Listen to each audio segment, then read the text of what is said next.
We have as our guest today Ray Dolphin, who is the barrier specialist for the Office for the Coordination of Humanitarian Affairs in Jerusalem, and he's here to discuss a report, a very important report called East Jerusalem, Key Humanitarian Concerns.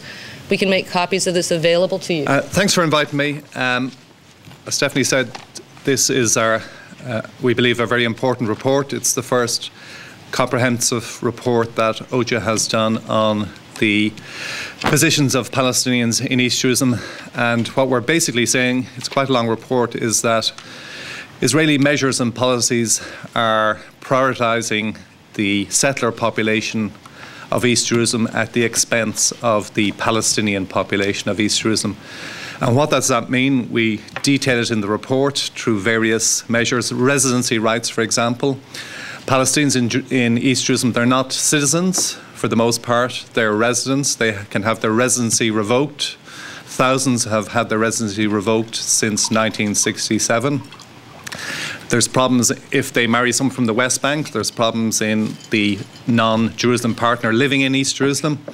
There's problems in the registration of children. We've got, one of our sources says, up to 10,000 children who are not Palestinian children who are not registered in East Jerusalem.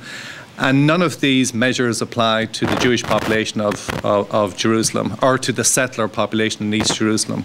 So again, to emphasize that the Palestinian presence is being undermined by various measures, Israeli measures in East Jerusalem. That's residency, take settlements. In East Jerusalem, 35% of the land has been confiscated for the construction and expansion of settlements. That's 35% of the land which is unavailable for the Palestinian population. There is only 13% of the land in East Jerusalem which is actually zoned or planned for Palestinians. It leaves them no option but to build illegally. If they build illegally, they risk having their house demolished. Over 2,000 homes demolished since 1967. And contrast that with the thousands of housing units for settlements which have been constructed in East Jerusalem. So once again, there's discrimination there that the Palestinian residents of East Jerusalem, the long-term Palestinian residents of East Jerusalem, are being discriminated against at the expense for settlers. The barrier, the wall in East Jerusalem, there's a de facto division of Jerusalem going on, although the Israeli government says that it's eternal and undivided. We have something like up to 60,000 Palestinian residents of East Jerusalem. These are residents, they pay their municipal taxes, etc., etc. They're now on the other side of the wall. They're not receiving the services they're entitled to. We've got West Bank Palestinians stuck on this side. So again, it's another measure which is impacting Palestinians in East Jerusalem and increasing their vulnerability. Education, lack of education in East Jerusalem. 1,000 classrooms needed at least, and these are official Israeli government statistics. Only half the population in East Jerusalem, they're entitled to free education as residents of East Jerusalem. Only half of the population in East Jerusalem is actually going to municipal schools. The rest are going to a variety of private schools, etc., etc. They have to pay fees, which they shouldn't have to pay as residents of East Jerusalem. Up to 10,000 perhaps not going to any school. Again, another instance of where the government's policies and measures are actually impacting and undermining the Palestinian population in East Jerusalem. So we've detailed it in depth. It's a detailed report, looking again at the issues I've mentioned: residency, how the Palestinian population in East Jerusalem has uncertain residency; settlements, how the government is prioritising settlement building at the expense of planning and zoning and construction for Palestinians in East Jerusalem; the fact that the barrier is walling out Palestinian areas in East Jerusalem, the barrier of the wall; the lack of educational facilities for Palestinians in East Jerusalem. All of these are undermining the Palestinian presence in East Jerusalem. Palestinians are remaining through resilience, etc., etc. But again, failure to address these issues risks undermining the Palestinian presence in East Jerusalem. Thank you. Yes. Thank you, sir. Yes. Does your report come with any recommendations at all, and who are they for, and what are they? The report does come with recommendations. The recommendations are to the Israeli authorities as the principal factor in all of these issues, be it the government of Israel or the municipality. And again, they're very detailed ones, but for example, some of the issues I mentioned, settlements, the recommendation is to stop settlement building in East Jerusalem and to prioritise planning and zoning for Palestinians in East Jerusalem, to stop the demolition of Palestinian houses in East Jerusalem, to stop settler intrusion into Palestinian areas of East Jerusalem, to alleviate the problems caused by the barrier in East Jerusalem. So they are recommendations for each individual issue targeted towards the government of Israel in terms of conformity with international law, but also interim measures which we believe the government could take and should take to alleviate some of the more critical issues. Just to follow up, and thank you for that. It feels like most of this, the report is a confirmation of something that many of us know already. It's a road well traveled. Can you comment on any hope for any sort of new beginnings, new changes, anything different from the years past? Because this is a problem that's established and been ignored by all the people that need to look at it clearly. Yes, I think it's true to an extent. I think it does make a difference when you bring all of the issues together in one volume. We have ourselves in the past treated the issues individually, but when you bring them together, I think it shows two things. First of all, you see that the policy is there, but also that they're interlinked. Now, as I said, in terms of a resolution of the conflict, of course, it does depend on, we all know that it does depend on a political solution, and we all know that at the moment the political solution is not there for the moment. But in the meantime, there are interim steps that can be taken to alleviate some of these issues there. Yes, please.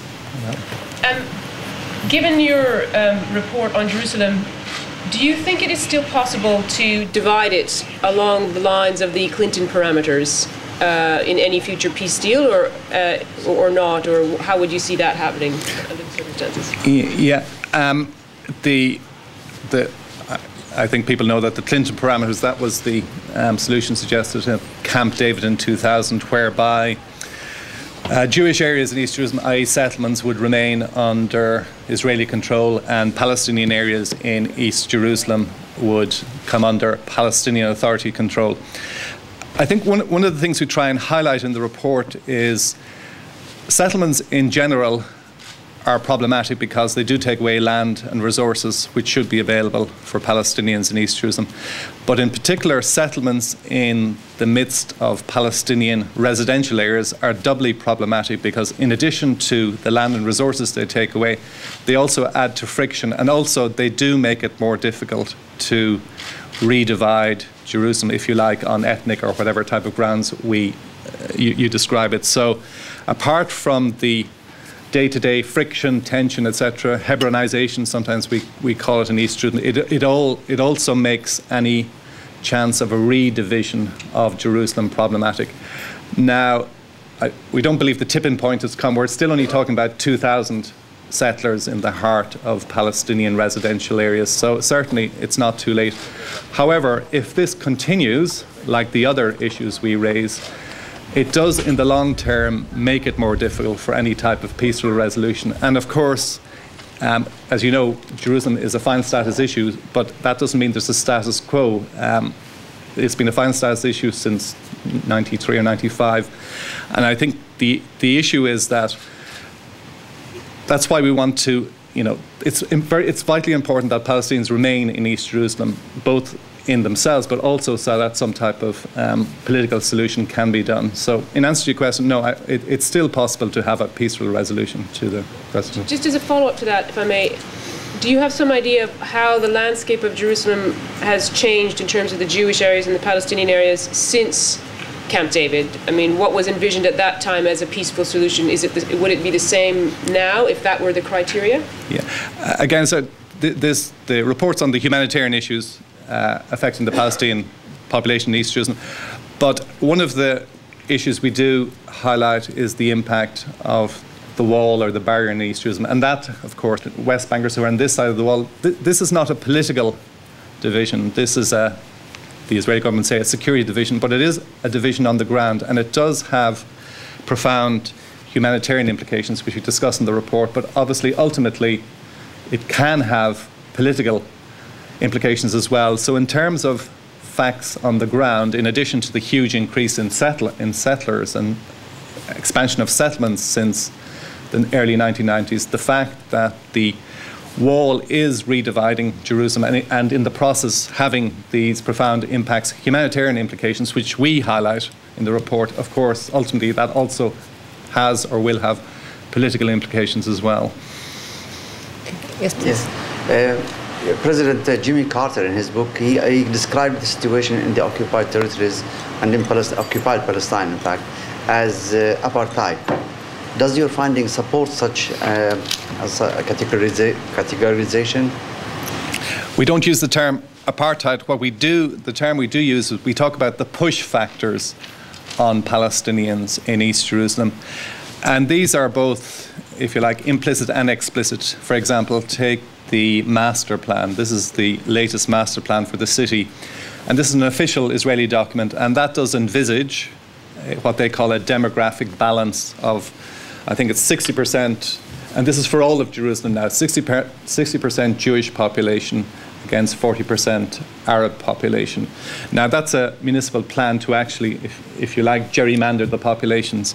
So both implicit and explicit, there are push factors affecting the daily lives of Palestinians on the ground, which is what we want to illustrate there.